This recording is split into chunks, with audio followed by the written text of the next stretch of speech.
লক্ষ্মীপুরের রামগতি উপজেলার ৯ নং চরগাজী ইউনিয়নে বিএনপি নেতার অনৈতিক কর্মকাণ্ডকে কেন্দ্র করে এলাকায় তোলপাড় সৃষ্টি হয়েছে। শনিবার রাত ৯টার দিকে চরাবজল ৩ নং ওয়ার্ডে বাকের সর্দারের বাড়িতে এ ঘটনা ঘটে।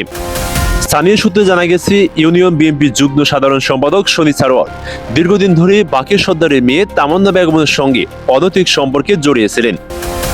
শনিবার রাতেও একই ধরনের কর্মকাণ্ডের সময় এলাকাবাসীর নজরে এলে বাড়ির লোকজন তাকে হাতে নাতে আটক করে। ঘটনার পর গ্রাম জুড়ে উত্তেজনা ছড়িয়ে পড়ে। স্থানীয়রা জানান, এই ধরনের কর্মকাণ্ডে একজন রাজনৈতিক নেতা জড়িত থাকা অত্যন্ত নিন্দনীয় এবং দৃষ্টান্তমূলক শাস্তি দাবি করছেন তারা। অভিযোগের বিষয়ে স্থানীয় প্রশাসনের সঙ্গে যোগাযোগের চেষ্টা করা হলেও তাদের কোনো মন্তব্য পাওয়া যায়নি। এদিকে এ ঘটনাকে কেন্দ্র করে এলাকাবাসী প্রশাসনের অবিলম্বে পদক্ষেপ নেওয়ার দাবি জানিয়েছেন।